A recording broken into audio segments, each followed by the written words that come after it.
Boa noite, meus irmãos. Que a graça e a paz do Senhor Jesus seja conosco nessa noite. Bom, é um prazer muito grande estar aqui com vocês. É a primeira vez que eu estou no Maranhão. Eu vim de um lugar que estava muito frio, por isso que eu estou de casaco, né? Não achem estranho. Mas, pela graça do nosso Senhor Jesus, que o Senhor hoje, nessa noite, possa falar poderosamente aos nossos corações. Nós vamos falar hoje de um assunto extremamente importante para nós como adventistas do sétimo dia. E eu peço que tudo que nós vamos falar aqui, você pegue sua Bíblia aí, anote, né? Para que você possa se lembrar de tudo que nós vamos falar aqui nessa noite. Bom, nós vamos fazer mais uma oração para a gente iniciar, mas eu queria dizer aos irmãos uma coisa que tem que ser lembrado desde o início. O Espírito de Profecia diz que o alto clamor já começou na revelação da justiça de Cristo. Então veja só, é muito comum a gente ver as pessoas falando assim: eu quero participar do alto clamor. Quando vier o tempo do alto clamor, eu quero estar ali para dar essa mensagem. Mas queridos, o alto clamor, o tempo do alto clamor já iniciou desde 1888. Nós não vamos entrar na história hoje, nós vamos direto para as Escrituras para a gente ver alguns detalhes, mas ao longo da mensagem nós vamos falar um pouco sobre essa situação do alto clamor que já começou. Vamos deixar nossas Bíblias abertas em Romanos capítulo 7 e nós vamos fazer uma oração para que a gente possa compreender a mensagem do Senhor. Romanos capítulo 7. O que nós vamos falar é de suma importância para nós compreendermos, principalmente nós que somos jovens também. Romanos capítulo 7. Vamos fazer uma oração? Aqueles que puderem se colocar de joelhos.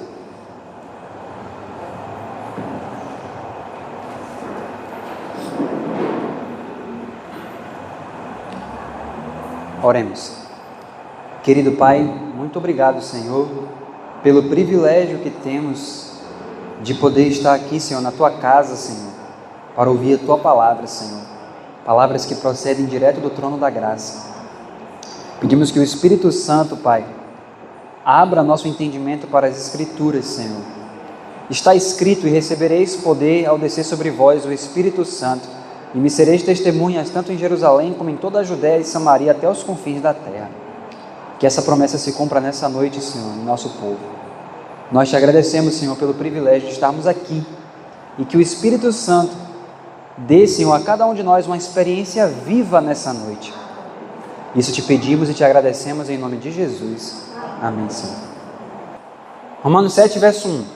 Não sabeis vós, irmãos, pois falo aos que sabem a lei, que a lei tem domínio sobre o homem por todo o tempo em que vive? Porque a mulher que está sujeita ao marido, enquanto ele viver, está-lhe ligada pela lei, mas morto o marido, está livre da lei do marido, de sorte que, vivendo o marido, será chamada adúltera se for de outro homem, mas, morto o marido, livre está da lei. E assim não será adúltera se for de outro marido. Assim, meus irmãos, também vós estáis mortos para a lei pelo corpo de Cristo, para que sejais de outro, daquele que ressuscitou dentre os mortos, a fim de que demos frutos para Deus. Então veja só, nós vamos estudar esse capítulo 7, o 7 e o 8, e nós vamos entender alguns detalhes em relação a esse capítulo. Veja só, no capítulo 7, a Bíblia apresenta a relação entre marido e mulher. Só que por que ele apresenta essa relação entre marido e mulher? Por quê? A Bíblia vai mostrar que nós estávamos casados com o quê? Olha o verso 5. Porque quando estávamos na carne, as paixões do pecado, que são pela lei, operavam em nossos membros para darem fruto para a morte. Queridos, vamos entender alguns detalhes para a gente já começar a entender esse capítulo desde o início. Veja só, a Bíblia diz que não é possível, veja só, quando você tem um casamento, as duas pessoas que se uniram em casamento, elas estão ligadas a vida inteira, sim ou não? Só tem duas coisas que podem separar um casamento diante de Deus. Quais são as duas coisas que podem separar duas pessoas Adultério, né? Está lá em Mateus capítulo 5, relações sexuais ilícitas e morte. Então, diante de Deus, duas pessoas só podem se separar se houver adultério ou morte. Então, agora o apóstolo Paulo, ele vai justamente usar essa figura do casamento para mostrar a nossa relação com o pecado e a nossa relação com Cristo. Por quê? Porque veja que a Bíblia está dizendo aqui que enquanto o marido vive, a mulher não pode se tornar esposa de outro. Então, o que ele está dizendo com isso? Olha o verso 4. Assim, meus irmãos, também vós estáis mortos para a lei pelo corpo de Cristo, para que sejais de outro. Então veja só, imagine o seguinte, Cristo, quando ele chega na vida de uma pessoa, aquela pessoa, biblicamente, ela está unida ao pecado. Então, aquela pessoa, quando ela nasceu em Adão, e ela pecou, seja qual foi o tipo de pecado na vida dela, ela se casou com o pecado. Só que, Cristo não pode chegar na vida dessa pessoa e falar assim, olha, você quer casar comigo? Eu quero ser um com você. Você aceita? A pessoa não pode simplesmente dizer, eu quero, se ela ainda está ligada ao pecado. O que tem que haver então? A Bíblia diz, tem que haver uma morte. Para você se desligar do pecado e se unir a Cristo, a Bíblia diz que deve haver uma morte para o pecado. Então não tem como eu ser esposa do pecado e ser esposa de Cristo. Cristo, quando ele vai chamar uma pessoa, ele propõe uma morte. E que morte é essa? A morte para o seu próprio eu. A morte para a sua própria carne. Foi isso que Jesus, em João capítulo 3, nós vamos explicar isso de forma prática no nosso dia a dia. Nós vamos entender o que está escrito e vamos tirar do texto e trazer para a realidade do seu dia a dia aqui, do nosso dia a dia. Quando em João capítulo 3, Jesus estava conversando com Nicodemos, alguém aqui já leu o livro Desejado de Todas as Nações? Maravilha, muito bem, louvado seja Deus. Você vai lembrar ali, que ali é comentado também, que quando Nicodemos foi à noite para conversar com Jesus, Nicodemos queria debater teologia com Jesus. Então Nicodemos foi cheio de si e foi debater com Jesus sobre teologia. E quando ele chegou já de início para conversar com Jesus sobre teologia, Jesus olhou para ele e falou assim, em verdade vos digo. Quem lembra qual foi a frase de Jesus? Exatamente. Se você não nascer de novo, Jesus usa duas frases. Se você não nascer de novo, você não pode ver o reino e você não pode o quê? Entrar no reino. Então nós precisamos entender o que é isso de forma prática. Nós precisamos começar a entender as Escrituras de uma forma que você consiga olhar para isso aqui e não ser apenas letra morta. Isso tem que sair do papel, tem que ser uma realidade viva no seu dia a dia. Então vem cá, imagine o seguinte, o que significa então que a Bíblia está dizendo que eu estava casado com o pecado e agora eu preciso morrer para o pecado? Esse morrer para o pecado, queridos, é a mesma coisa que nascer de novo. Ou seja, quando você nasce de novo, a sua velha vida acaba. Mas como é que isso acontece? Como é que eu posso hoje... Imagine que alguém chega aqui na igreja nessa noite e fala assim, irmão, me falaram sobre Jesus e falaram que eu preciso nascer de novo e eu preciso morrer para o pecado. Eu quero morrer para o pecado. Como é que faz isso? Como é que morre para o pecado? Como é que eu posso efetivamente viver para Jesus? Como que faz isso? Eu quero viver uma nova vida. Ou até mesmo, imagine alguém que está na igreja há 10, 20, 30, 40, 50 anos, mas ainda não descobriu como finalmente vencer o pecado. Pode ser que tenha pessoas que estão na igreja há tantos anos, mas ainda vivem a mesma luta. Por exemplo, digamos que há 15 anos atrás, eu me batizei na igreja adventista, mas eu tinha o hábito de mentir para as pessoas. 15 anos se passam e ainda está lá o pecado da mentira na minha vida. E alguém chega para você nessa noite e fala assim, não, fique tranquilo, meu irmão. Tem pecados que você só vai vencer quando Jesus voltar. Mas anote aí, por favor, Primeiros Escritos, página 71. O Espírito de Profecia diz assim, pode anotar aí, Primeiros Escritos 71.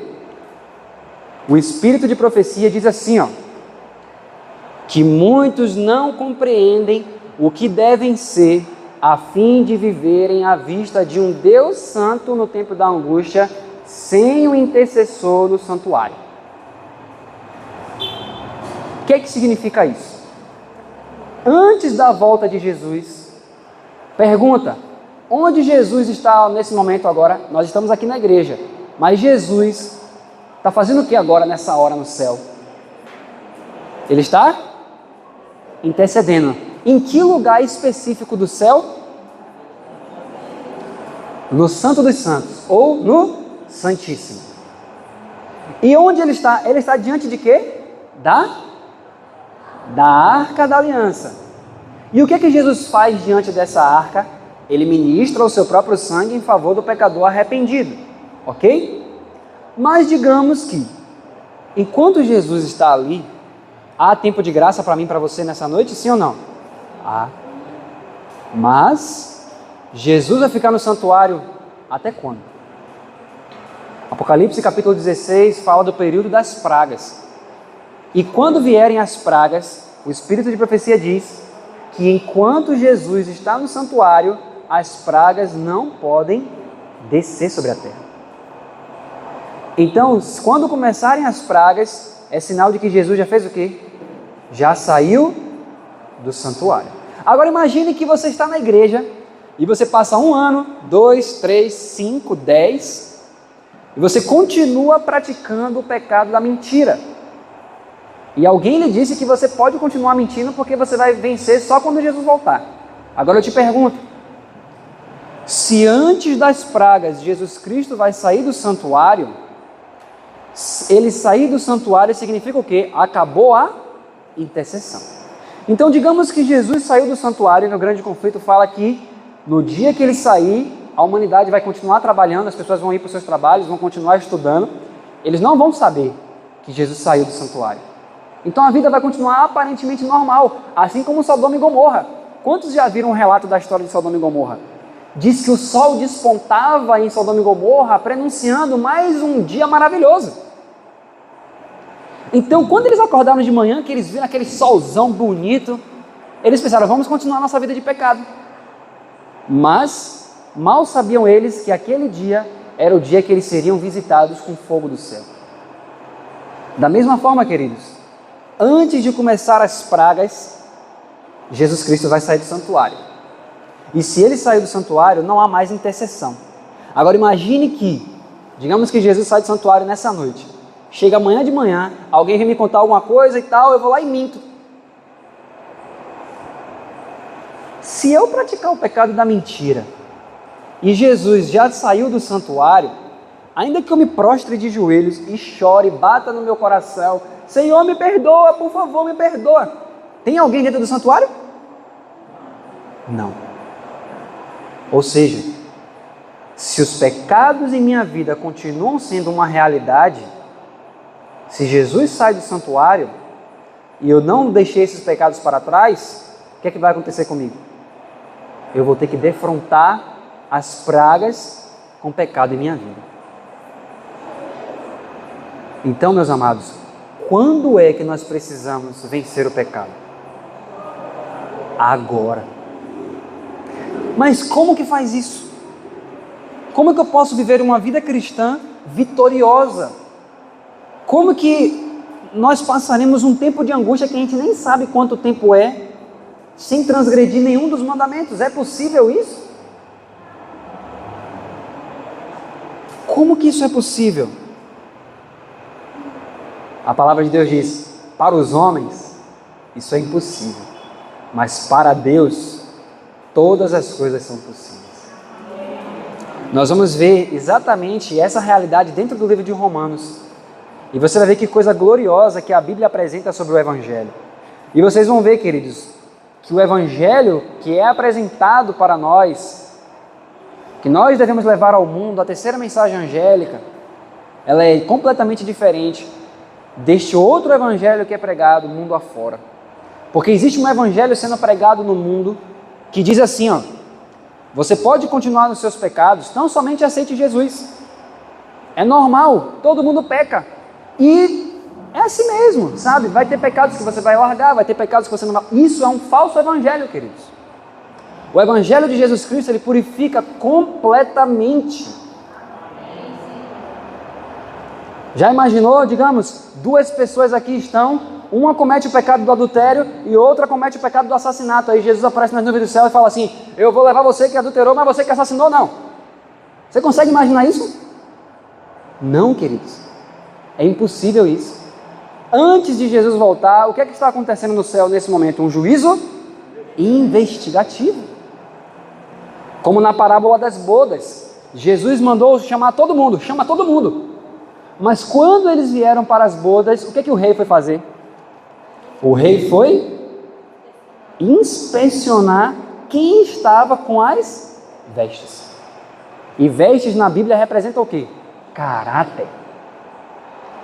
Então, por mais que Deus chamou todo mundo, quando ia começar a festa, ele falou, peraí, eu chamei todo mundo, eu dei a veste para todo mundo, mas eu quero ver quem realmente está com essas vestes.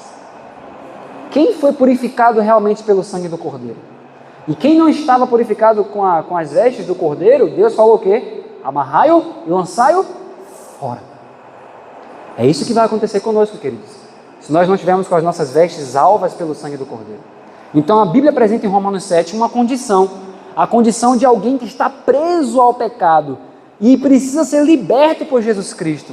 Mas agora, olha só, o que significa na prática ser preso ao pecado? Você vai ver agora, vamos ler aqui em Romanos 7, vamos ler aqui, ó, o verso 14. Você vai entender agora nas Escrituras o que é a vida de alguém que está preso ou casado com o pecado. Você vai ver o que é estar casado com o pecado na prática.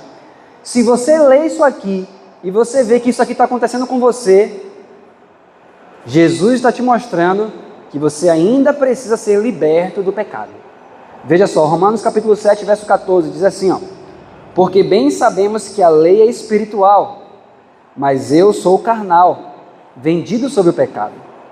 Porque o que faço não aprovo, pois o que quero, isso não faço, mas o que aborreço, isso faço. Então o que está? Olha o relato que está dizendo aqui. A pessoa está dizendo assim, ó, eu sei o que é bom, sei o caminho correto, quero fazer o que é certo, mas quando eu me deparo com a minha prática, o que é que eu estou fazendo? Eu estou fazendo aquilo que eu sei que é errado. E eu até sei o que é errado, e eu não quero fazer o errado, mas quando eu vou para a minha prática, tá eu lá fazendo. Vocês estão entendendo o que está acontecendo aqui no capítulo 7? Essa é a condição de alguém casado com o pecado. Quer fazer o certo, sabe o que é certo, às vezes desde pequeno foi ensinado a fazer o certo, mas só faz o errado. Às vezes sabe que é errado, mas dentro de si sente uma vontade de fazer aquilo ali. O que é isso? Isso, queridos, na prática é chamado de casamento com o pecado, ou seja, o pecado dentro da pessoa vive, está vivo, é algo que comanda a pessoa por dentro, e ela não consegue se desligar daquilo, porque ela diz assim, está dentro de mim, eu não consigo, eu até sei o que é correto, mas eu não consigo, quem vai me livrar disso? Como que eu me livro disso? É isso que está acontecendo aqui. Vamos continuar aqui, diz assim, ó, verso 16, e se faço o que não quero, consinto com a lei que é boa, de maneira que agora já não sou eu que faço isso, mas o pecado que habita em mim. Você entende então que o pecado é uma coisa real, queridos? O pecado está lá dentro. Então a pessoa está sentindo assim, ó, eu sei o que é correto, eu conheço os mandamentos, sei qual é o caminho de Deus, mas dentro de mim existe uma força que me impele a fazer o que é errado. E eu sei que é errado, mas eu não consigo não fazer. É isso que ele está dizendo aqui. Então ele diz assim, como que eu vou parar de fazer isso? Eu sei que é errado, mas quando chega na hora da prática eu não consigo. Existe algo dentro de mim que me força. Isso é uma escravidão, queridos.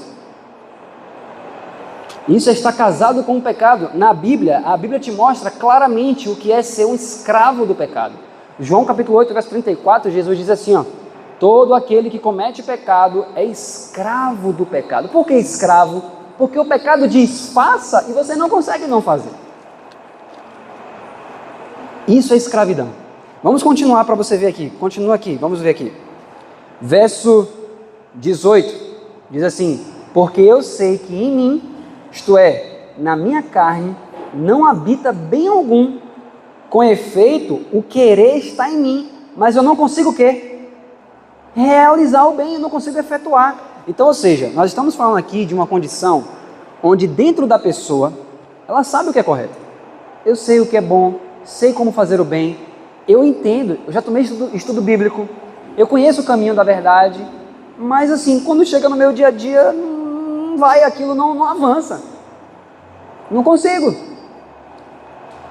Não sinto prazer nas coisas de Deus. Eu até quero ler a Bíblia, eu sei que eu tenho que ler a Bíblia, sim ou não? Mas eu não tenho vontade de ler a Bíblia. Dentro de mim, essa é a condição do que está acontecendo aqui, né? Dentro de mim eu não sinto vontade de ler a Bíblia. As pessoas me dizem, ó, tem que ler a Bíblia, tem que ler os livros de Ellen White, tem que orar, mas eu não quero. É isso que está acontecendo aqui. Uma condição de casamento com o pecado. Se você está sentindo que o que nós estamos falando aqui é uma realidade na sua vida, Deus, o Espírito Santo está te mostrando nesta noite que ainda há laços com o pecado na sua vida. Mas nesta noite nós vamos ver como encontrar a verdadeira libertação. Você vai ver como que sai dessa situação. Veja só, vamos continuar aqui, o verso 19, diz assim: porque não faço o bem que eu quero, mas o mal que eu não quero, isso eu faço. Ora, se eu faço o que não quero, já não faço eu, mas o pecado que habita em mim. Acho então esta lei em mim, que quando eu quero fazer o bem, o mal está comigo. Porque segundo o homem interior, tenho prazer na lei de Deus. Agora olha o verso 23. Por favor, se você estiver anotando, eu peço que você grife aí uma parte. Ó. Vamos ver aqui. Ó. Mas vejo nos meus membros outra lei, que batalha contra a lei do meu entendimento e me prende debaixo da lei do pecado que está nos meus membros. Por favor, grife essa frase aí, ó. Lei do pecado. Verso 23. Grife aí, por favor, porque essa frase é muito importante. Porque ele resume toda essa história do capítulo 7. Ele está dizendo que essa realidade de querer fazer o certo, mas não conseguir, e não querer fazer o errado, mas ir lá e fazer, a Bíblia chama isso de lei do pecado. Ok. Então, aqueles que estão debaixo da lei do pecado, eles estão nesta condição. Eles querem fazer, eles até sabem o que é correto, mas quando são colocados em situações de tentação, a tentação sempre sobrepuja essas pessoas. Então, elas ainda não conseguiram ver como está acima da tentação. E hoje, principalmente para os jovens nessa geração, Satanás ele tem trabalhado de que forma? Através da sensualidade, pornografia. Quantas coisas Satanás tem feito na vida dos jovens? Né? E várias outras coisas também.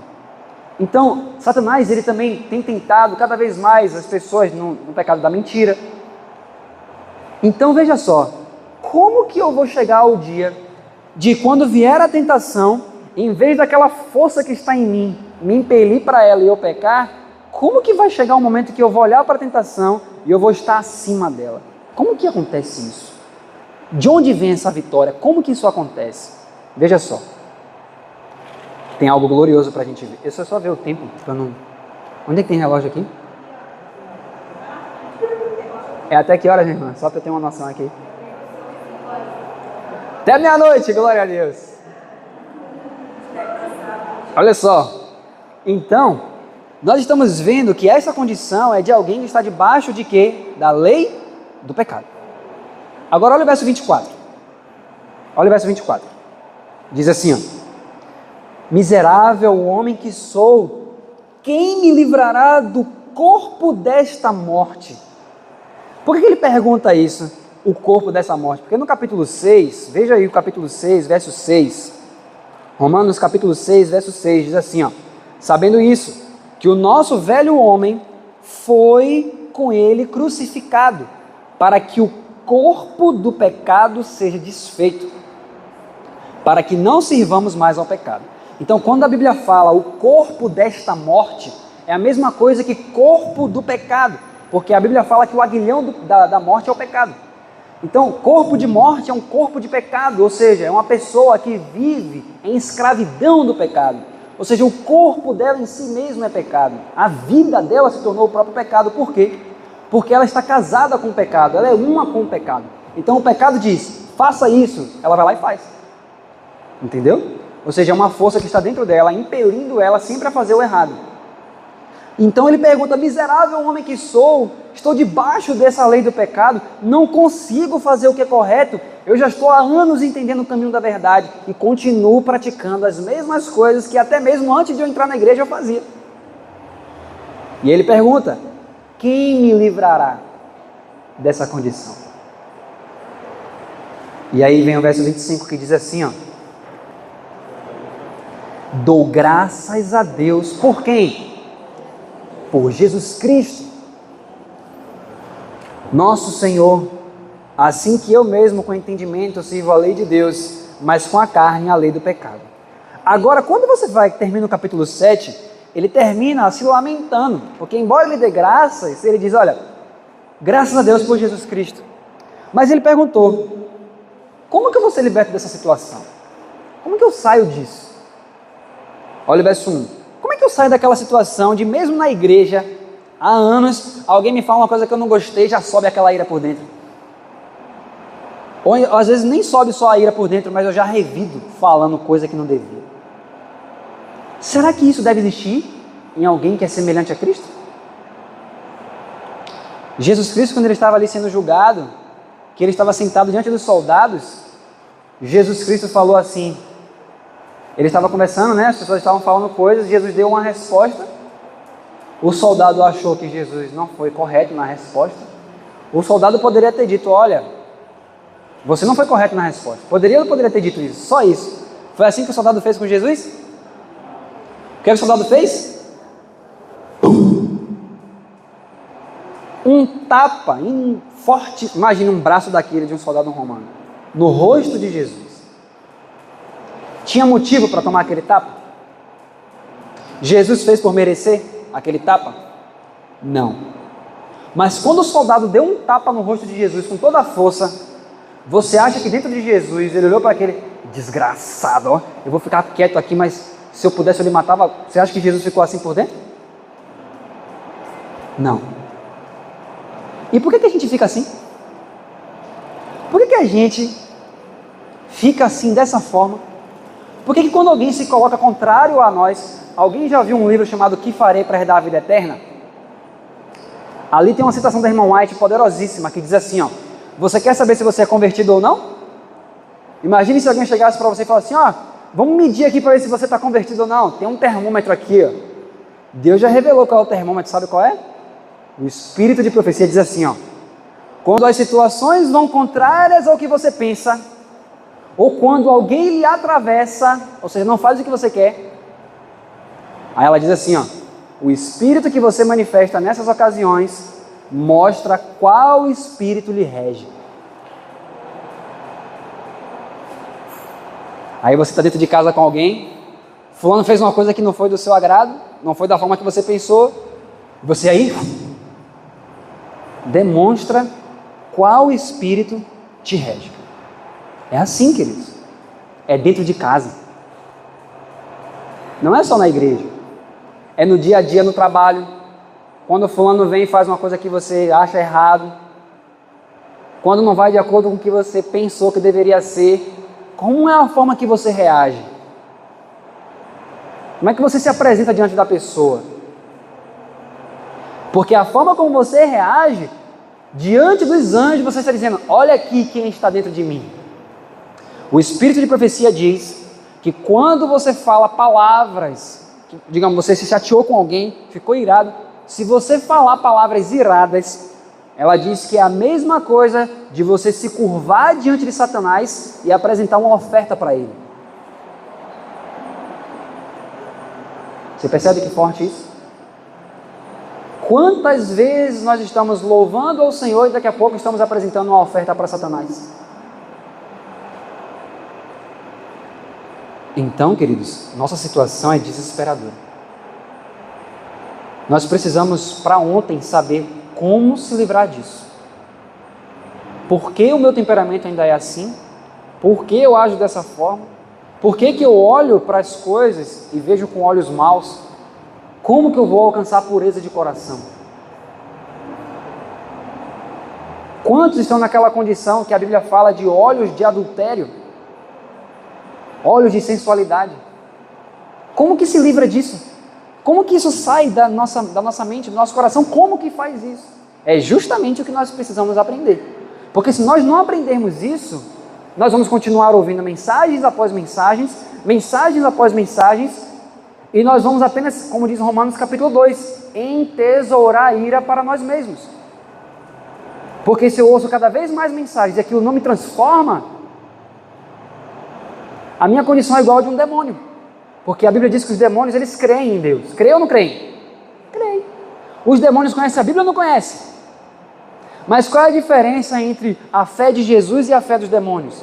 Os demônios creem, só que eles não vivem o que está escrito. Então, se eu e você cremos na palavra, vamos para a igreja, ouvimos pregações e não vivemos, qual é a diferença entre nós e os demônios?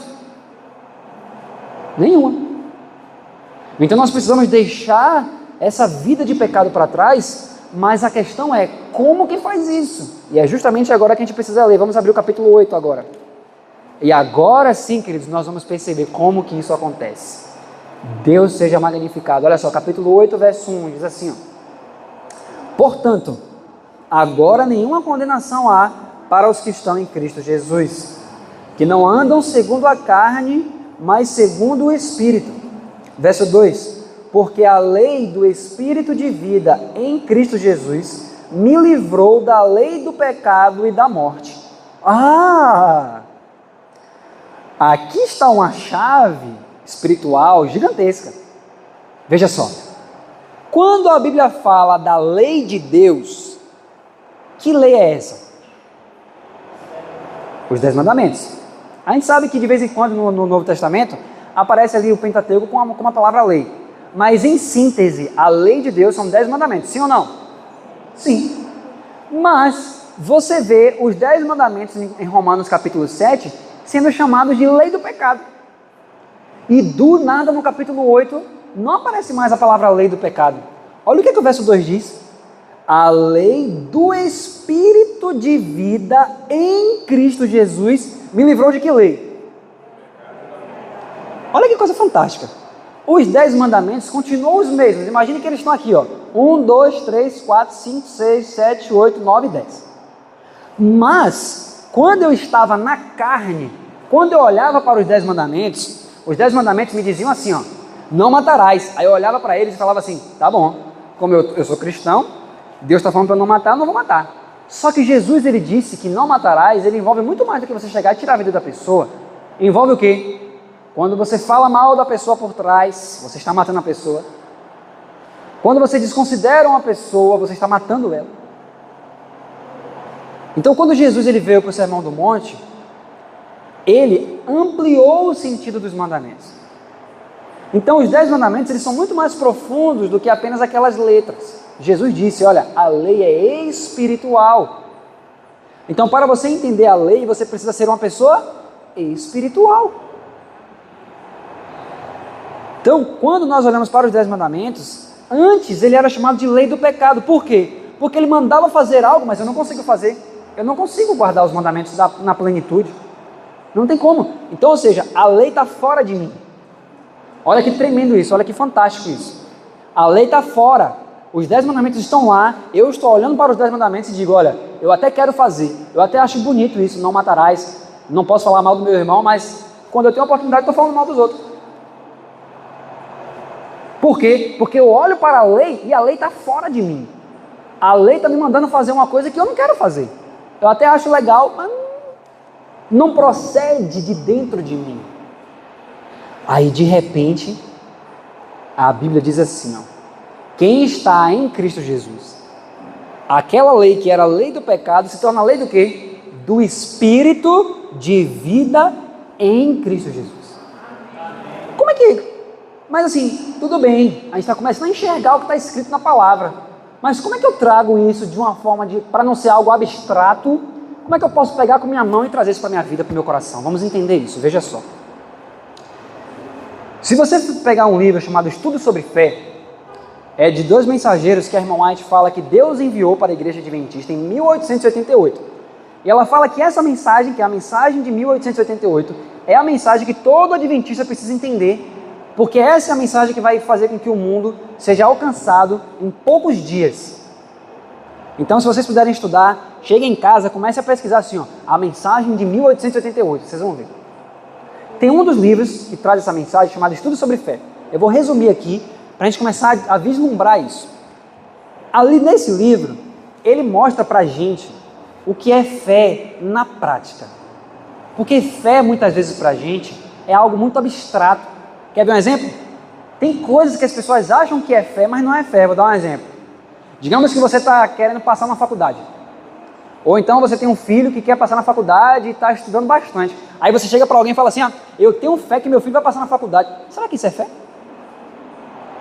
Ou você é uma pessoa positiva? Porque o que é fé biblicamente? Se você for lembrar da definição de Hebreus 11, a Bíblia fala assim, fé é o quê? A certeza das coisas que se esperam e a convicção de fatos que não se veem. Aí depois de todo o capítulo ele mostra várias pessoas que tiveram fé. Mas agora eu vou dar uma definição que é mais fácil no sentido de trazer para a prática. Está no livro Estudo sobre Fé, página 20 e página 21. Ele diz assim, fé é crer que a palavra de Deus cria ou realiza aquilo que ela mesma diz. Todos entenderam isso? Eu vou repetir. Fé é crer que a palavra de Deus cria, realiza as coisas que ela própria diz. Meu irmão, você pode trazer isso para a prática? A primeira página da Bíblia, em Gênesis 1, apresenta um Deus que diz assim, haja luz. Aí ele vai lá botar a mão para fazer a luz. É isso que a Bíblia diz? Quando a Bíblia diz que ele pronunciou a frase haja luz, o que aconteceu?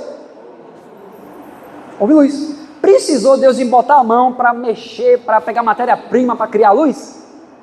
Não, ele ficou parado e falou o quê? Haja luz, e houve luz. Para fazer as árvores, Deus precisou chegar e formar um tronco, e aí botar a mão assim, deixa eu formar aqui a manga. Precisou? Não. O que foi que ele disse? Que a terra produz a erva que dê semente. E só no próprio ato de ele falar, o que a Bíblia fala que aconteceu? Aquilo foi produzido. Então o que significa isso? Quando Deus fala qualquer coisa, aquilo que ele fala é criado. Vocês estão começando a entender isso? Então, a palavra, por isso que Hebreus capítulo 4, verso 12 diz assim, porque a palavra de Deus é viva e eficaz. Por que viva? Porque, queridos, ela não é só uma letra morta. O que fala aqui acontece de verdade. E qual é o elemento que tira do texto e traz para a realidade? A fé. A sua fé tira o que está escrito e joga para a sua realidade. Então, se você começar a entender isso, olhe para os 10 mandamentos então. Peraí, haja luz, houve luz. Quando você começa a ter uma intimidade com o Senhor e você começa a entender que a palavra de Deus é viva, se Deus chega para você e fala assim, meu filho, não matarás. Se você entende que quando ele fala, o que ele fala acontece, qual vai ser a sua reação diante da lei agora? Não vai ser mais, Senhor, tá bom, o Senhor está falando, eu vou ter que fazer. Mas a própria palavra que está ali dizendo que você não vai fazer, ela própria vai produzir em você isso. Então você precisa ter fé nessa palavra. Percebe? Então quando a Bíblia fala assim, lembra-te do dia de sábado, por que muitas vezes a gente só lembra do sábado quando está quase perto do pôr do sol? Porque quase nunca a gente consegue estar pronto para o sábado 2 horas antes, como a Ellen White fala. Porque a gente quase não lembra do sábado durante a semana. Mas se eu leio a palavra e a palavra me diz, você vai se lembrar? Amém, Senhor, que assim seja. E aquela lei que antes era uma lei fora de você, você está recebendo essa palavra dentro de você por meio da fé. Você entende a diferença? Então, quando você olha para isso, se você está entendendo então que essa lei, o que a Bíblia está dizendo é que quem está em Cristo Jesus, quem tem intimidade com Cristo Jesus, quem vai tendo intimidade com a palavra entra e cria tudo aquilo. Quando você entende isso, que você vai olhar os evangelhos, você só vai ver várias histórias mostrando exatamente isso. Vou dar um exemplo. Mateus capítulo 8. Jesus está no monte, ele desce. No que ele desce do monte, um leproso chega para ele e fala assim: Senhor, se quiseres, bem podes limpar-me. Qual era a doença daquele homem? Lepra. Lepra, até hoje, 2024, para curar uma lepra, como é que se faz? É um processo demorado. Exige remédios e mais remédios, tratamentos e mais tratamentos. Quando Jesus estava descendo no monte cheio do Espírito Santo, ele falou: Senhor, se quiseres, bem podes limpar-me. Jesus disse: quero ser limpo. O que é que a Bíblia fala que aconteceu? Imediatamente ele foi limpo. Por quê? Porque ele entendeu que a palavra pronunciada era para ele, e a fé dele tirou o que era apenas uma palavra morta e trouxe para a realidade dele, e ele foi curado. Ou seja, só que a palavra que Jesus disse para ele, você pode dizer: foi para ele, para mim não. Não. Hebreus capítulo 1, verso 3 diz que Deus sustenta todas as coisas pela palavra do seu poder. Sabe o que isso significa? Quando Deus fala algo, ele não precisa repetir. A própria frase falada é sustentada eternamente. Por exemplo, para a gente entrar nessa igreja aqui, para a gente ver tudo aqui, não teve que ligar as lâmpadas? Mas essa luz que está irradiando aqui, por que existe luz até hoje? Deus precisou vir pessoalmente falar: haja luz aqui? Não, porque ele falou isso há quase 6 mil anos atrás, mas até hoje a luz está lá.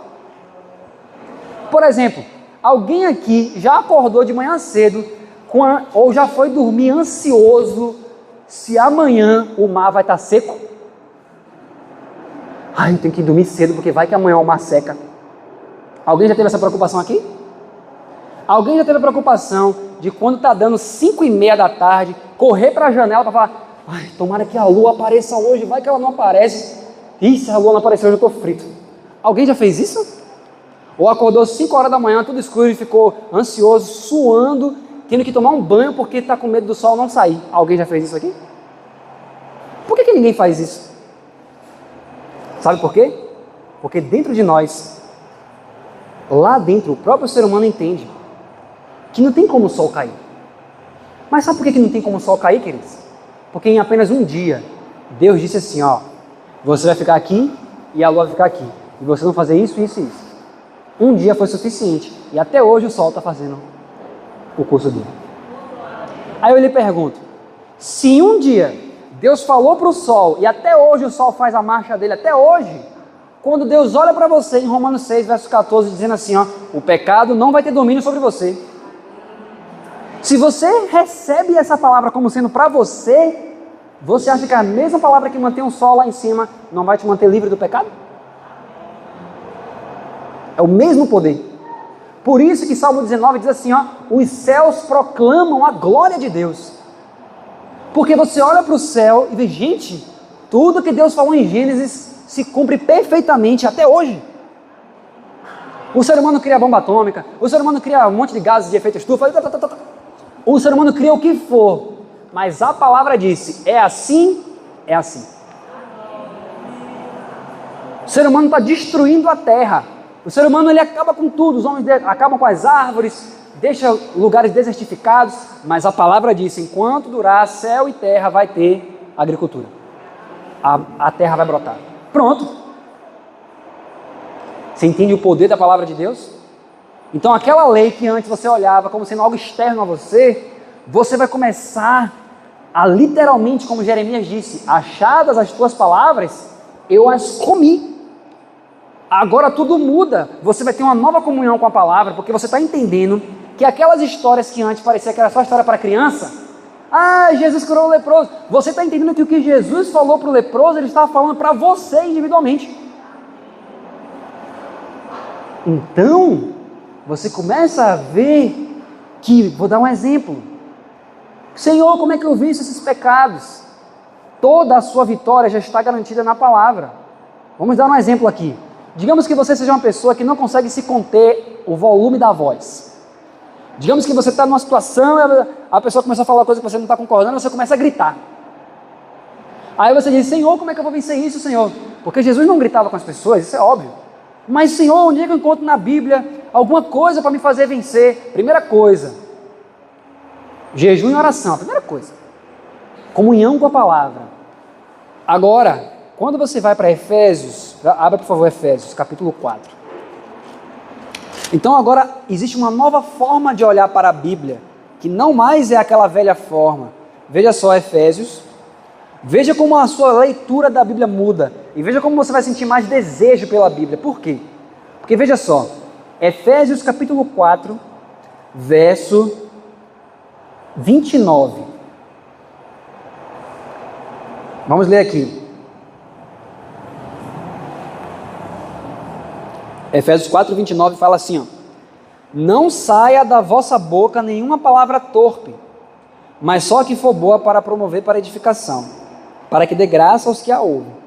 Verso 31, toda amargura e ira, você é uma pessoa que se ira facilmente? Olha o que a palavra está dizendo, toda amargura e ira e cólera e gritaria e blasfêmia e toda malícia sejam tiradas dentre vós. Antes você lia isso aqui e você dizia, aí tá vendo? Como as pessoas falam normalmente para o jovem, né? Ei menino, você é cristão, você não pode estar fazendo esse tipo de coisa não. Por quê? A gente olhava para a Bíblia e pensava que a Bíblia dava a regra e você fazia por você mesmo. Só que quando você entende que a palavra é criativa, quando Deus olha para você e fala assim, ó, toda a amargura de você, toda a sua ira, toda a sua cólera, seja tirada de você. Se você entende que a palavra cria o que ela diz, qual vai ser a sua posição diante da palavra? Amém, Senhor, faça em teu servo segundo a sua palavra. E se você começa a ter comunhão com a palavra, a própria palavra começa a remover todo aquele câncer de pecado. Você entende que glorioso isso? Viver de toda a palavra que sai da boca de Deus. Então você começa a entender que a Bíblia não é um livro de histórias. Jesus, quando João terminou, olha só, João capítulo 20, vamos abrir aqui.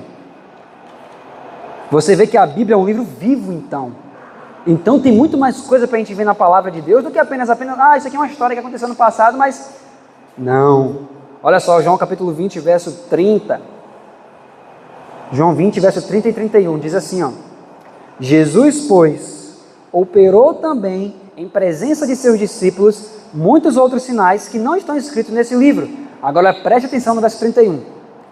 Estes, porém, foram escritos para que creiais que Jesus é o Cristo, o Filho de Deus, e para que crendo, você tenha o quê?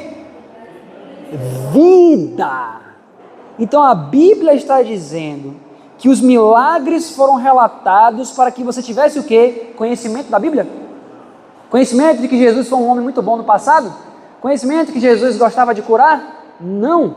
Está relatado o milagre para que você tenha vida. Como assim ter a vida?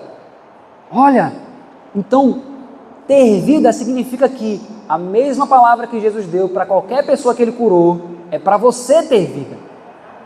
Jesus se direcionava a você também. Outro exemplo, Lucas capítulo 8, verso 48, mais ou menos ali. Chega uma mulher que padecia de fluxo de sangue há vários anos.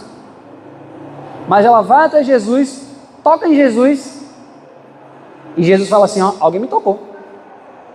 Aí os discípulos, mas mestre, um monte de gente está aqui ao seu redor, né, ali cutucando, cotovelando, como é que o senhor disse que alguém te tocou? Aí Jesus falou assim, ó, eu bem sei que alguém me tocou, porque de mim saiu poder. A palavra poder ali, queridos, é a mesma palavra traduzida para dinamite. Imagine aí. Dinamite. É como se Jesus falasse assim, ó, de mim saiu uma dinamite de poder. E o que é que aquela mulher fez para alcançar a vida? Ela foi até Jesus. Ela creu em Jesus. E quando ela teve comunhão com Jesus, se aproximou de Jesus, o que é que aconteceu? Veio vida para ela. O que Jesus está me ensinando e te ensinando com isso? Hoje o que mais tem são pessoas acotovelando Jesus, pessoas indo para a igreja, pessoas ouvindo pregações. mas poucos são os que verdadeiramente vão a Jesus para alcançar vida, para ter comunhão com Deus, para ter a vida que vem de Deus. Quantos de nós, meus amados, passamos pelo menos 30 minutos de oração por dia? A gente se pergunta, mas Senhor, por que eu não consigo vencer? Nós não temos muitas vezes vida com Deus. Nós deixamos Deus. Eu vou para a igreja durante a semana, vou para a igreja aos sábados, aos domingos, e durante o meu dia eu faço meu devocional. Deixa eu te fazer uma pergunta. A Bíblia diz que nós vamos passar por um tempo de angústia como nunca houve. Quando você vai para o livro Grande Conflito, a Bíblia apresenta a história de alguns homens como John Knox, John Royce, Wycliffe, Lutero. Lutero, meus amados, ele dizia assim, olha, hoje eu tenho muita coisa para fazer, eu preciso orar pelo menos 3 horas para dar conta de fazer tudo. Como é que a gente faz hoje? Não, hoje eu tenho muita coisa para fazer, hoje não dá para orar tanto. Nós não temos mais substância espiritual. Aí eu lhe pergunto, Lutero, ele orava 3 horas por dia, porque diante dele, ele tinha que defrontar o quê? A igreja de Roma no seu auge, na Idade Média. Agora eu lhe pergunto, eu e você, com 5 minutos de oração por dia, a gente vai conseguir defrontar um tempo de angústia que o mundo nunca viu? Se a gente não consegue defrontar uma pessoa que fala mal e a gente já está falando coisa, a gente vai defrontar quando todos os poderes da terra estiverem contra nós? Se eu já estou murmurando com Deus porque falta isso, falta aquilo, Senhor, porque igual o povo no deserto, você acha que no tempo da angústia, quando toda a proteção terrena lhe for tirada, você não vai murmurar? O espírito de profecias, queridos, diz que aqueles que não têm uma consagração profunda com Deus, todos eles vão cair no tempo de angústia. Ela chega a dizer no livro Eventos Finais, que até os leitores superficiais, ou seja, aqueles que têm a oportunidade de estar ali com Deus, estudando a palavra, se enchendo da palavra, mas muitas vezes perdem tempo com outras coisas, ela diz assim, todos esses cairão no tempo de angústia. Então, se nós somos cristãos, existe um dito que diz assim, ou é 8 ou é 80. Se eu escolhi viver com Cristo, eu vou viver com Cristo. Eu não vou viver com Cristo e metade com o diabo. Eu não vou viver metade do meu dia com o diabo e metade do dia com Cristo. Eu vou viver o meu dia inteiro com Cristo. Eu vou fazer com que meu joelho crie calos. Passar horas com Deus ali na oração. O Espírito da Profecia fala que a gente deveria passar pelo menos 1 hora meditando na vida de Cristo. Quando é que a gente faz isso? Por que tantas vezes a gente faz 10 dias de poder, não sei quantos dias de poder, faz várias programações, mas por que o poder não desce? Por que a gente vê muitas vezes a igreja ainda fraca, sem virtude? Por quê, queridos? Falta tempo, consagração. Por isso que Jesus enviou para a igreja adventista uma mensagem em 1888. A mensagem era tão poderosa, queridos. Ellen White estava viva quando ela viu aquilo. Que havia pessoas, vocês vão ler, se vocês precisarem assim, chegue no YouTube hoje em casa e bota assim, Gotas da Chuva Serôdia, Ron Duffield. Coloca assim no YouTube, Gotas da Chuva Serôdia, 1888, pode botar assim. Você vai ver uma palestra ali de um pastor adventista, ele falando sobre o que aconteceu nos reavivamentos de 1888 a 1892 na igreja adventista. Quando Deus enviou 2 pastores chamados Jones e Wagner para trazer uma mensagem muito poderosa para a igreja. Sabe o que acontecia? Eu vou dar um exemplo de uma das coisas que vocês vão ver no vídeo. Tinha um homem que ele, na adolescência, perdeu os olhos. Ele não tinha nem a bola do olho, era um buraco. Só que ele ficou sabendo que o alto clamor já tinha começado, porque Ellen White falou que o alto clamor começou em 88, quando Deus começou a revelar a justiça de Cristo, a mensagem para os adventistas. Porque a mensagem de 88, queridos, faz com que os adventistas tenham tanto poder espiritual que eles vão pregar essa mensagem e milhares vão se converter em um dia só. Mas poucos adventistas conhecem essa mensagem. E Ellen White fala que as igrejas estão perecendo pela falta dessa mensagem, que traz Cristo vivo para a alma. Certa vez estavam lá, eles estavam pregando, e aí um homem que não tinha os 2 olhos, quando ele começou a ouvir a mensagem, queridos, vocês vão ver lá o testemunho, não vou contar tudo não, mas no final de tudo, eram 2 buracos que tinham nos olhos dele. Começou a brotar olho do nada. O homem voltou a enxergar, sem ter olhos. Os olhos tinham sido removidos, eram 2 buracos. Simplesmente criou. E aí levaram ele para os cientistas e falaram assim: olha, a gente não sabe explicar isso porque a gente nunca viu isso. Porque uma coisa é você ter os olhos e não enxergar bem, outra coisa é você não ter olho. Como aconteceu também pessoas que não tinham metade da perna e a perna voltar para o lugar. Então, essas manifestações que aconteciam eram manifestações externas do que Cristo pode fazer em sua vida internamente. Amém. Queridos, há uma fonte de poder muito grande para a Igreja Adventista do Sétimo Dia. O poder está na palavra de Deus, mas nós precisamos experimentar esse poder. Estudem, queridos. Claro que não dá tempo de a gente dissecar toda a mensagem de 88, é muita coisa. Mas chegue em casa hoje, se propõe a estudar a mensagem de 88, comprar os livros que trazem essa poderosa mensagem, estudo sobre fé, vivendo pela fé, a mensagem do terceiro anjo de 1893, se propõe a estudar e você vai ver que existe muito poder. Eu poderia passar a noite aqui contando vários testemunhos para vocês de coisas que eu tenho vivido a partir dessa mensagem, mas eu tenho certeza que vocês vão viver coisas extraordinárias. Coisas extraordinárias. E claro, à medida que você vai tendo experiências com Deus, o próprio Espírito Santo, o que nós mais precisamos, queridos, é sermos cheios do Espírito Santo. Sermos cheios do Espírito Santo. Desde que eu conheci essa mensagem, eu posso dizer isso com toda sinceridade para vocês. Eu não consigo, eu estou sendo bem sincero para vocês, eu não consigo passar um dia sem orar no mínimo 1 hora por dia. No mínimo.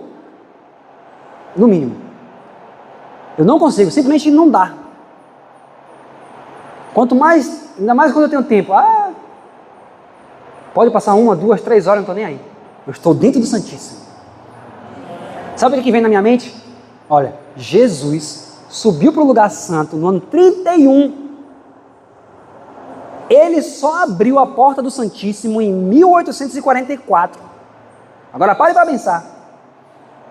Imagine que você vê a irmã vai ter aniversário. Aí você tem um presente que você está ansioso para dar para ela. Aí Deus fala assim: olha, por mais que você queira dar o presente para ela, só daqui a 1800 anos você vai poder dar esse presente. Como é que você ficaria?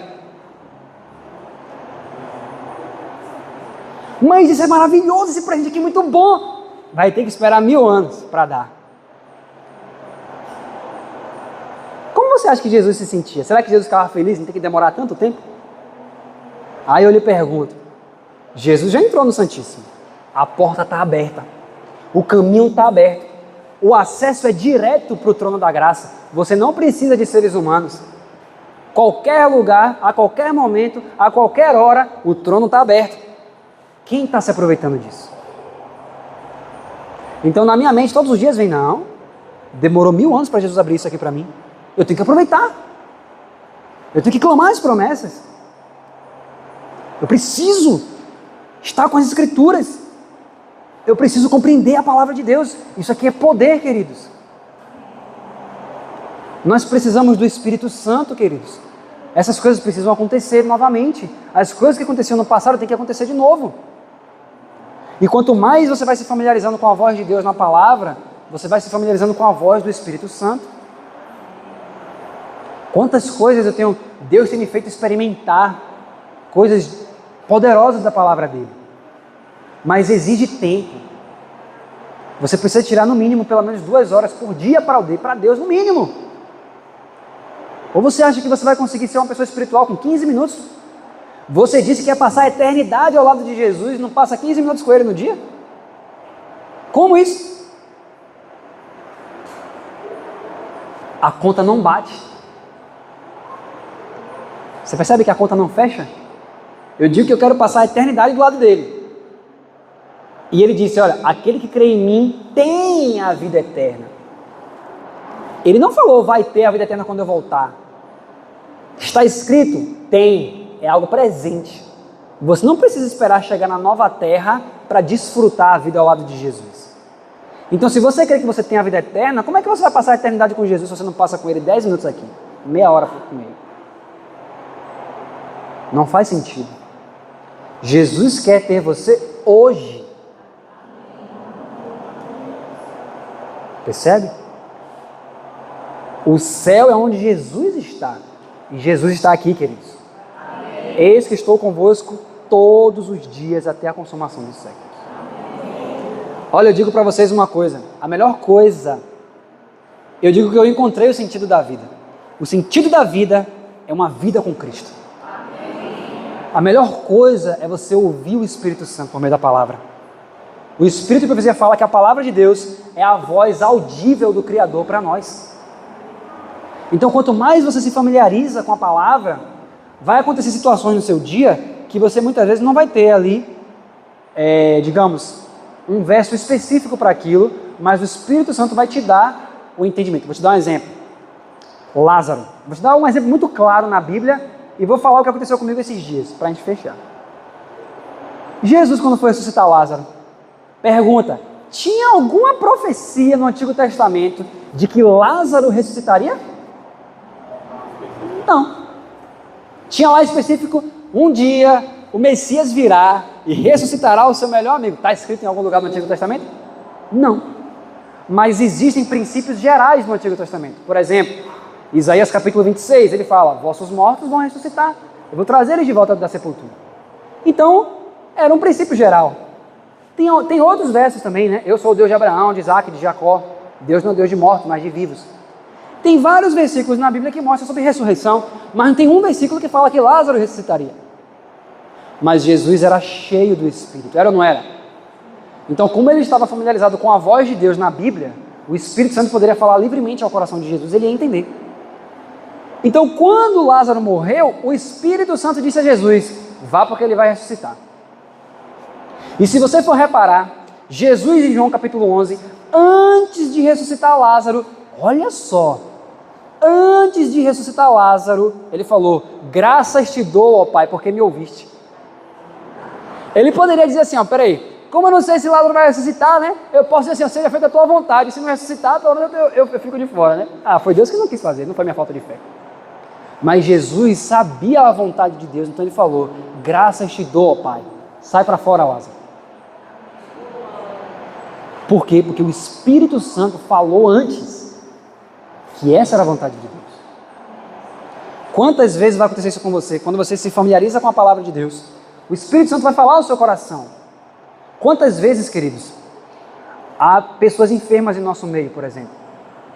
Pessoas com doenças, pessoas que pedem orações, às vezes pessoas que estão próximas da morte. Como que a gente vai saber qual é a vontade de Deus para aquela pessoa? Vou dar um exemplo. No livro, eu acho que testemunho sobre conduta sexual, adultério e divórcio. A irmã White conta a história de um homem que ele estava prestes a morrer e ele pediu oração. Ora por mim, por favor, eu estou prestes a morrer. Aí a Ellen White foi orar por ele. Acho que foi ela, Tiago White e mais algumas pessoas. Quando eles foram começar a orar, Jesus disse, não ore. Não ore porque eu não vou realizar milagre nenhum. Aí Jesus foi e revelou para ela que aquele homem andava em pecado sexual e que se ele curasse aquele homem, ele voltaria para a sua vida degradada e difamaria ainda mais o nome do Criador. Então Jesus disse, não ore. Forte isso, né? Mas vai haver pessoas que você vai orar e o Espírito Santo vai lhe dizer, pode orar porque eu vou operar a cura. Mas Ellen White fala que quando, estou citando a questão de enfermos, que é uma das vertentes, né? Quando você vai orar por alguém que está enfermo, ela fala que quem ora deve ter fé, e ela diz também dos métodos naturais. Você usar, por exemplo, uma argila, você usar os remédios naturais, ela diz que não é contrário à fé, você pode utilizar. Mas quando você vai operar uma cura, por exemplo, sei lá, vai fazer uma ministração, oração, a pessoa que está ministrando a cura tem que orar e crer, e quem está recebendo a cura também deve crer, também deve ter fé. Recentemente aconteceu isso comigo.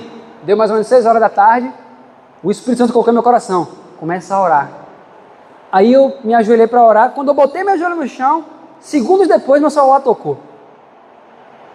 Aí era uma irmã que estava desesperada, porque uma pessoa da família dela estava com um problema no pulmão, o pulmão, não sei se encolheu, eu não lembro exatamente o que foi que teve.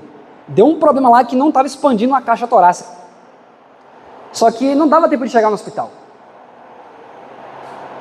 E aí o que acontece? Ela falou que essa pessoa que estava assim, nos últimos suspiros dela, ela falou assim, ela se lembrou de uma pregação que assistiu minha, não sei quando.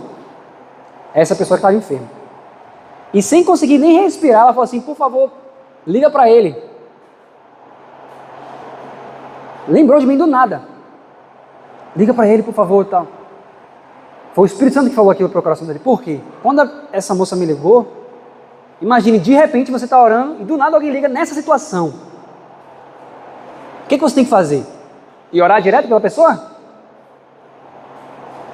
Qual a primeira coisa que você tem que fazer? Perguntar ao Espírito Santo qual é a vontade dele. Essa é a primeira coisa que você fazer. Eu estou usando questão de enfermidade, mas isso é em qualquer área da vida, ok? Então, quando eu perguntei ao Senhor, o Senhor disse, pode orar. Queridos, a gente orou por aquela pessoa. Quando terminou a oração, a pessoa voltou a respirar. E a pessoa perguntou assim, você está bem? Ela falou, tô. A oração teve poder. Mas o poder não estava em quem estava orando. O poder está na palavra, queridos. A mesma palavra que disse isso há anos atrás, continua tendo poder hoje. Agora, o que vai delimitar se isso vai sair da letra para a sua realidade, quem faz esse intermédio é a fé. A fé é que tira do texto e traz para a realidade. O que é fé? É crer que a palavra cria o que ela diz. Então, se o Espírito Santo coloca na sua mente que seus pecados estão perdoados, e você crê que ele pode operar um milagre na sua vida, continue crendo, mesmo que demore. Ellen White fala que muitas vezes Deus pode retardar a resposta da oração para provar até onde você vai com a sua fé. Como Jesus fez em Mateus 15. A mulher cananeia saiu lá do outro lado, lá, e veio até Jesus, porque disseram que Jesus curava, Jesus fazia milagres. E então ela chegou até Jesus e falou assim, Senhor, minha filha está enferma, por favor me ajude. Jesus aí, ó, nem tchum. Na Bahia tem essa frase, nem tchum. Jesus continuou andando como se não tivesse ninguém clamando ali, ó. Aí quando você vai para o Desejar de Todas as Nações, ali diz que ele fez isso de propósito. Ele quis dar a parecer que ele também participava do preconceito judaico, porque os judeus, eles tinham preconceito com as outras nações. E os judeus chamavam as outras nações de cachorros, realmente. Aí Jesus continuou andando como se nem tivesse nem aí para ela. Ela, Senhor, por favor, me ajuda.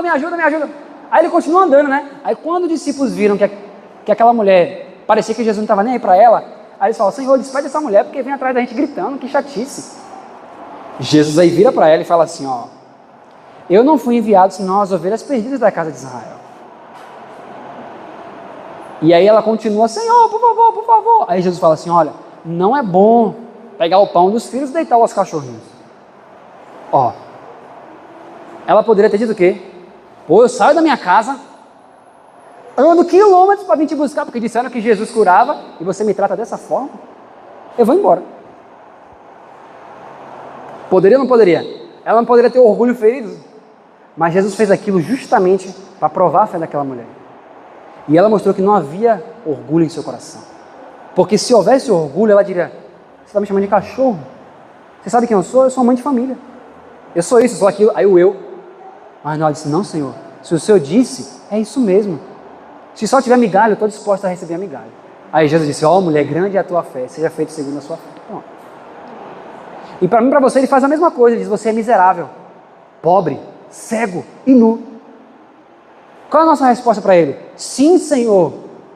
Se o Senhor está dizendo que eu sou isso, Senhor. Me ajude, então, na minha cegueira. Se eu sou nu, como o Senhor está dizendo, eu aceito isso. Me dá as suas vestes, Senhor, por favor. Se nós aceitamos o que Jesus disse que nós somos, aí haverá transformação. Precisamos da fé verdadeira, queridos. Precisamos compreender o que é fé. Por isso que eu digo, estudem a mensagem de 1888. Comprem o livro Estudo sobre Fé, Vivendo pela Fé. Os livros da editora Missionários, está tudo aí, está tudo traduzido para o Brasil, queridos. Esses livros não tinham no Brasil, agora já tem. E que Deus nos abençoe a diariamente termos vida, que a palavra de Deus deixe de ser apenas isso aqui é uma história de... Não! Isso aqui é a palavra do Deus vivo para mim. Deus está falando individualmente para mim, e a fé vai pegar tirar o texto, ela vai sair do texto e vai entrar em mim. E vai operar toda a mudança necessária. Há muitos testemunhos, como eu falei para vocês, mas eu creio que esses que o Espírito Santo colocou em minha mente já mostram a realidade da fé. A realidade da fé. Então que Deus nos ajude a que a gente possa ter uma fé cada vez maior. Entender o que é fé de verdade. Ter comunhão com a palavra. Sermos cheios do Espírito. No livro Vivendo pelo Espírito fala que aquele que é cheio do Espírito é cheio da palavra. Precisamos aprender com o Espírito Santo diariamente. E a promessa é, serão todos ensinados por Deus.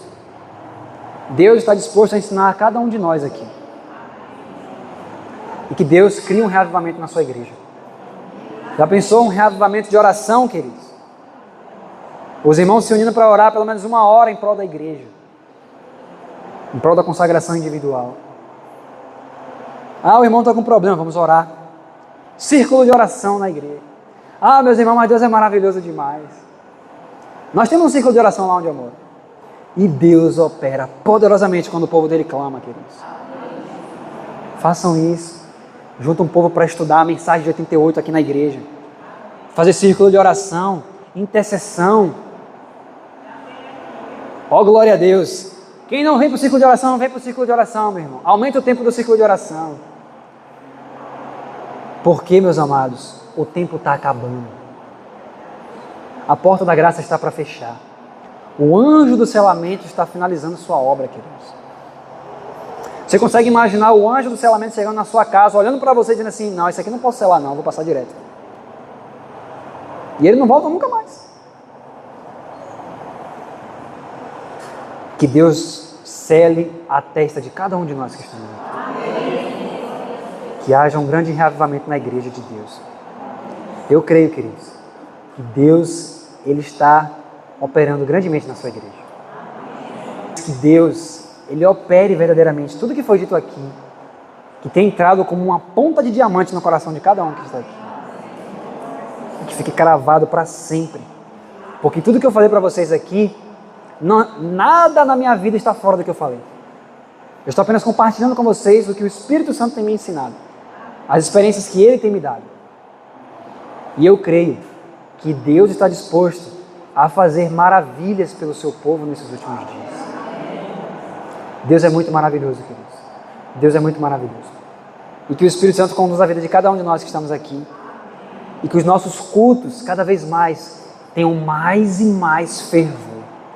Mais e mais vida. É isso que nós precisamos. Precisamos enxergar o texto vivo. E não mais uma história que eu vou para a igreja, ouço uma história ali, achei bonito, vou para casa e continuo no mesmo jeito. Não! Eu preciso de vida. Eu preciso ter vida espiritual. Eu preciso que o Espírito Santo desça sobre mim como grandes correntes. Eu preciso que se cumpra na minha vida quando a Bíblia diz assim, Zacarias capítulo 10, pedi ao Senhor a chuva no tempo da chuva serôdia, sim ao Senhor que faz relâmpagos, e Ele vos dará chuvas abundantes, e a cada um erva no seu campo. Então a Bíblia diz que se você pede chuva no tempo da chuva serôdia, Ele dá chuvas abundantes. Detalhe, o Espírito de profecia diz que a chuva serôdia está caindo desde 1888. Nós já estamos no tempo da chuva serôdia, meus amados. Testemunhos para Ministros, página 507, ela diz assim, pode haver pessoas do meu lado recebendo a chuva serôdia e eu não estou vendo nem recebendo. Por quê? Porque muitos estão olhando para a chuva serôdia começando no futuro. As pessoas não perceberam ainda que há 2 fases da chuva serôdia. A primeira fase é o ensino da justiça, a mensagem da justiça de Cristo. E depois vem a operação de maravilhas, que é aquele momento que a gente vai sair pregando, que as pessoas vão se converter em um dia só. Mas hoje, a chuva está caindo como forma de ensino. Para você entender o que é justificação pela fé, para você entender como ser cheio do Espírito, como transbordar do Espírito Santo. É para isso que a chuva está caindo hoje. E se eu e você negligenciarmos isso, essa chuva, quando chegar o momento de levar a mensagem com poder, nós vamos ficar do lado de fora. Queridos, eu já vi cada coisa. Meus amigos, quando a gente começou a conhecer essas mensagens, eram jovens de 13, 14 anos, 15, 16. Toda semana era vigília a noite inteira entre nós. nós víamos coisas surreais acontecendo. 13, 14... Tinha meninos de 13 anos, eu já vi isso com meus olhos.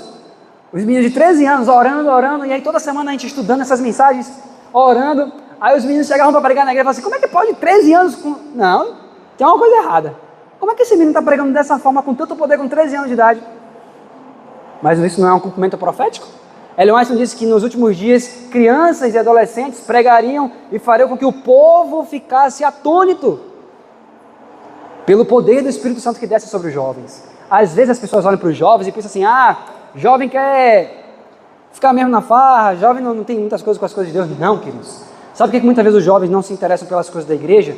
Porque eles nunca viram vida. Porque muitas vezes a gente prega o evangelho restritivo para o jovem. Não pode, não faça, não faça. Mas não foi mostrado para o jovem o poder que existe na palavra.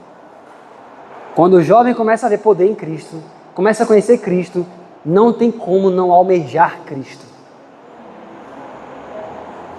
Eu tive uma experiência dessa ano passado. Eu fui participar de um congresso em Pernambuco.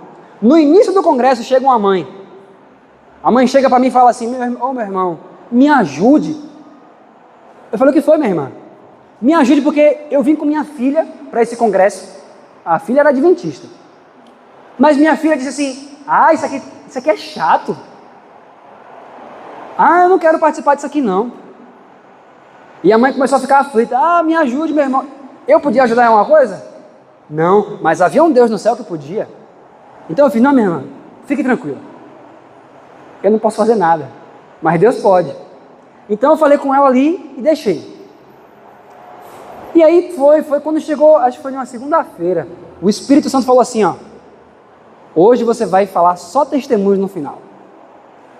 Eu falei, tudo bem. Aí quando fiz a pregação no final, eu falei assim para eles, essa parte agora dá um pause na gravação, porque eu só vou contar um monte de testemunhos aqui. Vocês estavam lá, não foi? Jonathan estava lá, Jonathan e Yuná. Aí eu falei assim, só vou contar testemunhos de coisas que eu vejo com os meus olhos do poder de Deus. E eu comecei a contar, meu irmão, uma coisa atrás da outra. Hoje já teria muito mais coisa para contar. Aí eu cheguei e comecei a contar. No final, a mãe chega para mim. Ela chegou na minha frente. Quando ela começar a falar, ela começou a chorar e saiu. Aí eu falei, não falou nada para mim, só chorando. Tudo bem. Aí depois outra pessoa chegou para mim e falou assim, olha, você viu aquela irmã ali e tal? Aí eu falei, não, o que foi? Ela estava chorando, dando testemunho ali, porque a filha dela, no final, falou assim, mãe, eu quero viver essas coisas. A mãe começou a chorar, porque a filha estava na igreja todos esses anos, mas ela nunca tinha enxergado que há poder em Cristo. Meus irmãos, Cristo não está na tumba. Cristo ressuscitou. Não foi isso que os anjos disseram? A quem buscais? Ele não está aqui. Ele não está morto. Ele vive. Ele está vivo. Então, se ele está vivo, o mesmo Cristo que fez aquilo na Galileia, vai fazer por a gente hoje. Aquele mesmo Cristo que quando começou a pregar em Lucas 24, os homens falam assim, porventura não nos ardia o coração quando ele falava aquelas coisas? O mesmo Cristo está disposto a viver em mim e você hoje. A mensagem da justiça de Cristo, o final dela é Cristo em vós, a esperança da glória. Ou seja, o próprio Jesus, o Jesus da Galileia, o Jesus de Nazaré, morando em mim, fazendo as obras em mim. Isso é a mensagem, queridos. Assim como Jesus falava, não sou eu quem faço as obras, o Pai que está em mim é quem faz. Da mesma forma é nós hoje, não sou eu quem faço, não sou eu quem prego, Cristo que está em mim é quem está fazendo a obra. Esse é o mistério do Evangelho que se cumpre na nossa vida. Queridos, em nome de Jesus Cristo, nós vamos fazer uma oração agora e eu vou pedir a Deus que a igreja, essa igreja aqui, todos vocês que estão aqui, sejam revestidos de poder do Espírito Santo. Para que vocês tenham ânimo, vigor e virtude diante de Deus. Porque, queridos, uma coisa que Deus me falou esses dias, inclusive esse é o título de uma das palestras que eu vou fazer agora na Campal, que vai começar amanhã. Eu estava andando, quando eu passei por uma ponte, veio uma voz assim no meu ouvido.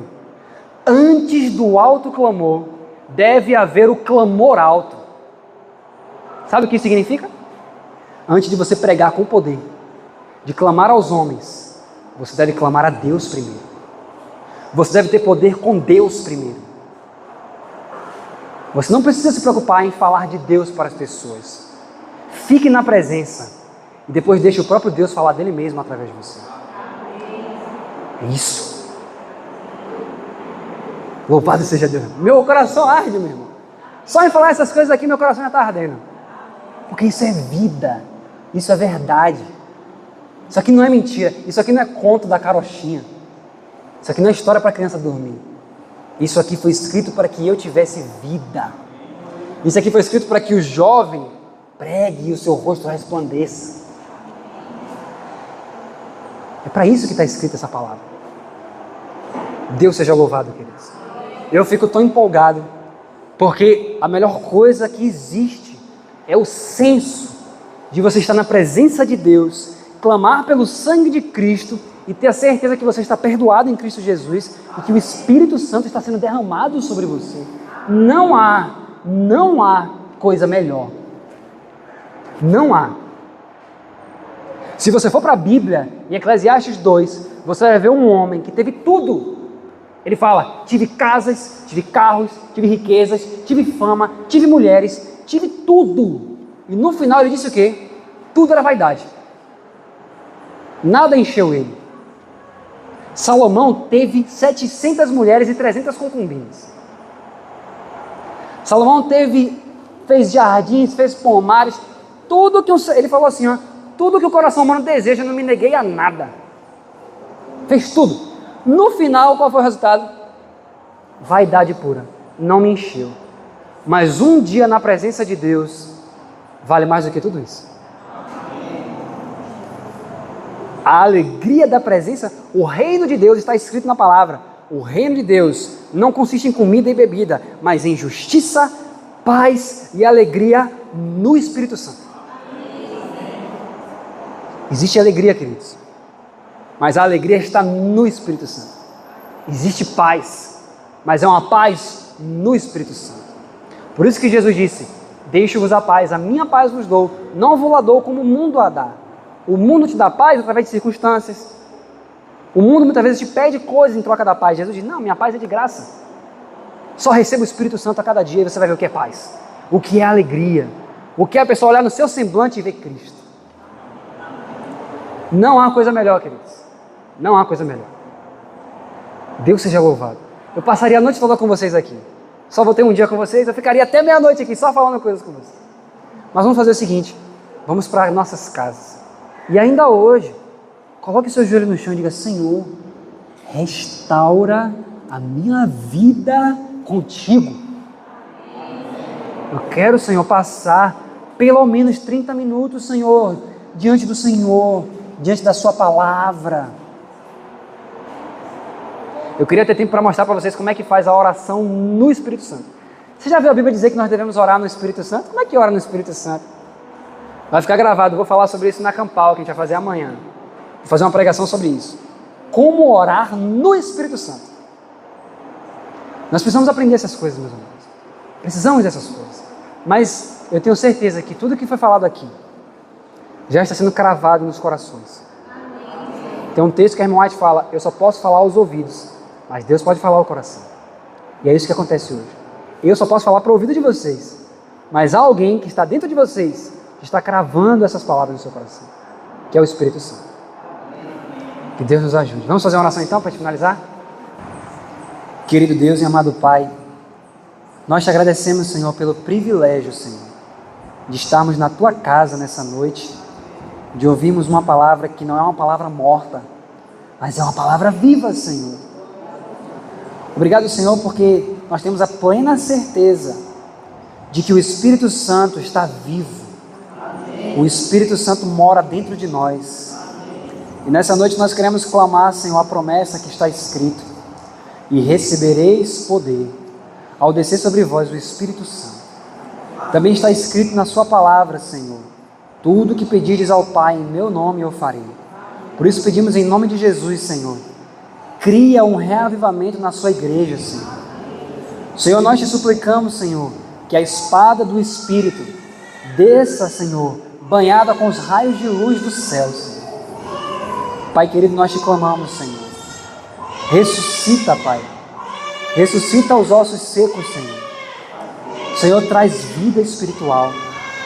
Nós clamamos, Senhor, ao Espírito Santo nessa noite, Senhor. Remove, Senhor, toda a obra do maligno em nossas vidas, meu Deus. Senhor, cria em nós um novo coração, Senhor, nessa noite. Pai amado, nós queremos ser cheios do Espírito, Pai amado. Queremos proclamar essa verdade com poder, Senhor. Há bilhões de pessoas nesse mundo que nunca ouviram falar de Jesus, mas que se cumpra em nós o que o Espírito de profecia diz, quando diz que os servos de Deus sairão de um lado para o outro, com o rosto resplandecendo de santa consagração. Senhor, que isso se cumpra na vida de cada pessoa que está aqui de joelhos nesse momento. Muito obrigado por esse privilégio de estarmos reunidos nessa noite e que a Tua igreja avance, Senhor, pelo poder do Espírito Santo. Que a mensagem da justiça de Cristo seja plenamente entendida, Senhor, pela Sua igreja e que haja, Pai, um reavivamento nunca antes visto nesse mundo. Pai, nós te pedimos isso no poderoso nome do nosso Senhor Jesus e te agradecemos agora, neste nome. Amém, Senhor. Glória a Deus. Amém. Queridos, que Deus abençoe a todos. Foi um privilégio muito grande. Quem tiver o desejo, eu tenho um canal no YouTube onde eu pego esses livros da Mensagem 88 e vou estudando capítulo por capítulo. O nome do canal é Justifica-me, justifica.me. Quem quiser estudar mais pode dar uma olhada lá. E pela graça de Jesus, foi um privilégio estar com vocês. Que Deus nos abençoe. Se nós não estivermos juntos fisicamente, que em nome de Jesus, quando o anjo do selamento passar, todos aqui sejam selados e que a gente possa se encontrar em breve, debaixo daquela grande árvore, que vai de uma ponta a outra assim. Já viu essa citação da irmã White? No livro Visões do Céu. Fala que a árvore começa de um canto do rio e vai até o outro. Que a gente possa se encontrar naquela árvore, em nome de Jesus.